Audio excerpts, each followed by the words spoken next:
précisément sa biographie, car contrairement aux autres, il n'a qu'une biographie.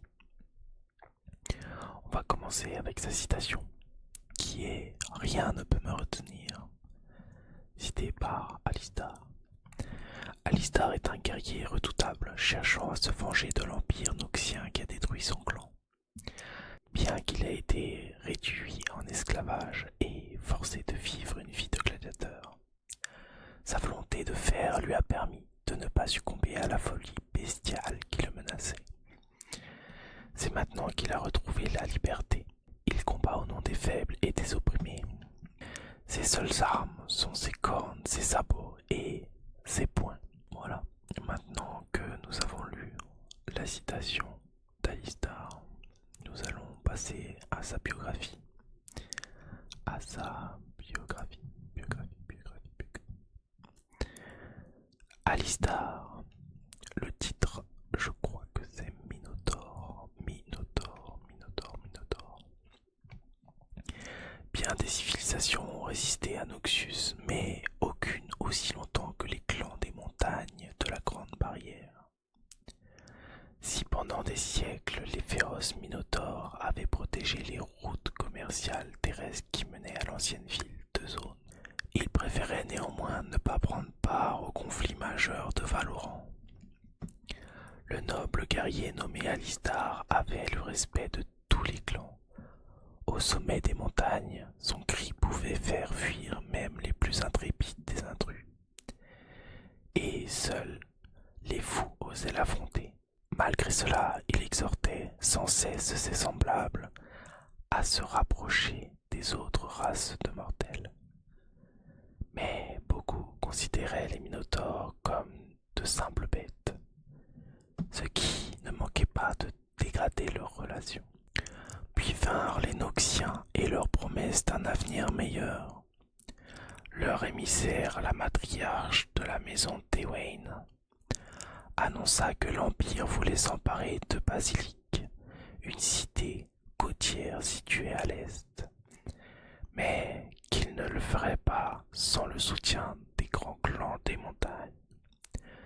Des pourparlers furent donc organisés sur un terrain neutre. De nombreux Minotaures désiraient ardemment accepter l'offre, car rejoindre Noxus leur assurait d'obtenir le pouvoir de la reconnaissance qu'ils convoitaient. Alistar, quant à lui, était sceptique. Il avait rencontré un certain nombre d'éclaireurs noxiens ces dernières années, et il savait que l'Empire était peuplé d'individus fourbes. Son clan l'envoya alors retrouver Théwain, accompagné de 5 de ses plus redoutables guerriers. Pour refuser l'offre d'alliance, les autres clans pouvaient faire ce qu'ils voulaient. Alistar n'accepterait jamais l'autorité d'un grand général vivant à des lieues de là.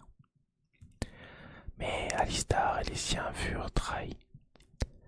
Les clans les plus importants avaient déjà juré fidélité à Noxus, et leurs représentants se retournèrent contre lui dès qu'il apparut. La bataille fut brève et sanglante. Alistar brisa le crâne de Dame Théwain à main nue. Mais les survivants de son groupe et lui-même se retrouvèrent rapidement enchaînés et conduits à la lointaine capitale de Noxus, où ils furent accusés d'incitation à la rébellion. Ces malheureux Minotaures furent rejetés dans les arènes de Lord Ali, où ils devaient participer à un festival sinistre, l'hécatombe. Alistar fut horrifié par les chants des spectateurs assoiffés de sang. Il implora ses congénères de ne pas combattre, de ne pas offrir aux Noxiens le monstrueux spectacle qu'ils attendaient. À la fin du festival, 21 jours plus tard, Alistar était tout ce qu'il restait de sa tribu. Bombardé de pierres et de fruits pourris par la foule, condamné à affronter inlassablement d'autres arénaires. Il finit par se battre et par penser comme un animal sauvage. Il tua encore et encore, jusqu'à ce que les souvenirs de son clan disparaissent sous une épaisse couche de sang. Alistar était à deux doigts de sombrer dans la folie la plus totale lorsqu'il rencontra Ayela, une jeune servante des arènes. Il hurla et se jeta contre les barreaux de sa cage, s'attendant à qu'elle décampe ou à ce qu'elle soit là pour le provoquer. Mais Ayela ne fit ni l'un ni l'autre. Chaque jour, elle revenait le voir et lui parlait avec gentillesse, jusqu'à ce qu'Alistar lui réponde de la même manière. La terre natale d'Ayela avait également été conquise par Noxus, et les souffrances du Minotaure l'avaient convaincu de fuir cette maudite ville avec lui. Elle lui souffla ses plans à travers les barreaux, et, pour la première fois depuis des années, Alistar pensa à ces montagnes sans s'apitoyer sur son sort. Une nuit, Aelia vient avec la clé de la cellule d'Alistar. Elle avait sacrifié tant de choses pour organiser leur fuite que le Minotaure jura qu'il lui rendrait cette faveur au centuple.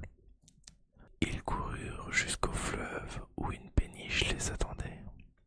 Soudain, alors qu'ils montaient à bord, des agents noxiens jaillirent de l'obscurité. Alistar se jeta corps et âme dans le combat, son jugement obscurci par la rage. Aelia cria son nom à maintes reprises, mais il ne l'entendit pas.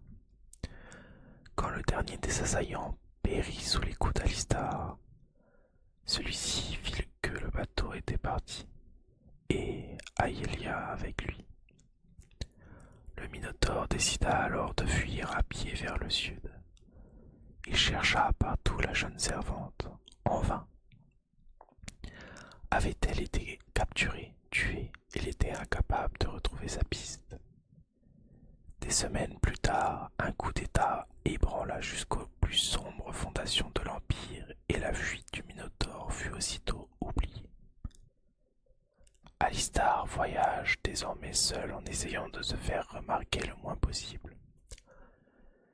Il encourage néanmoins la résistance dans les territoires occupés par Noxus et combat pour les faibles et les opprimés.